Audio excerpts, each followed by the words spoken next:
As you've just heard, my wife and I are the parents of 6 children. If you look closely at the screen, you'll also note something interesting about my family, and that is that my 6 children are all daughters.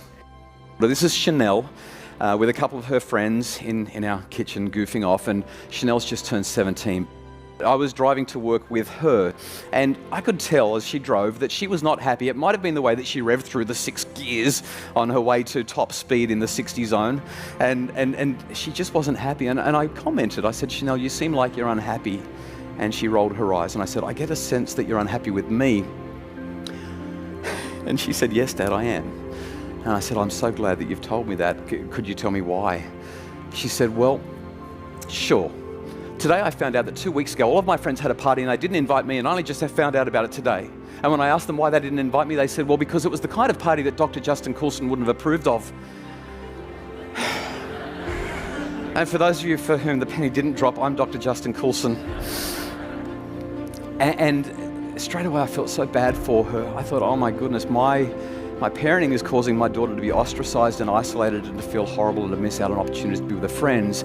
But do I want her to have those opportunities? And I looked at her and I said, you know, if they didn't invite you to a party that I wouldn't approve of, it sounds like there probably were a few things going on that are not consistent with our values. Was there alcohol being consumed and potentially misused? She said, yes. I said, were there other drugs being consumed and potentially misused? She said, almost certainly. I said, were people disappearing into rooms for intimate encounters that they may or may not regret the next day? She said, possibly. I said, well, I'm really glad you weren't there. And so I said, do we need to revisit the rules? She looked at me and said, Dad, I know why we have the rules. I've been part of the conversations, remember? I said, okay. I said, I want to ask you a tough question. You're nearly an adult. You're a year and a bit off being an adult.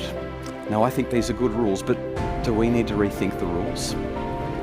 And then I waited and my heart pounded. And eventually she said, Dad, I don't like the rules. And my heart stopped. And I said, oh. And I started to think of how to respond. And as I was thinking, she jumped in and added something else for me. She said, right now, Dad, I don't like the rules one little bit. But they're good rules. I think we should keep them.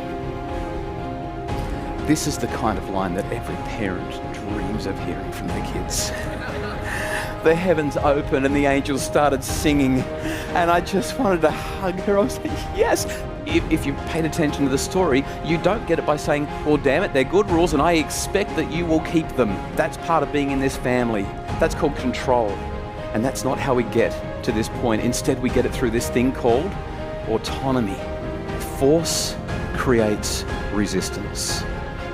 But great relationships build autonomy, which allows us to leverage trust, which builds massive influence.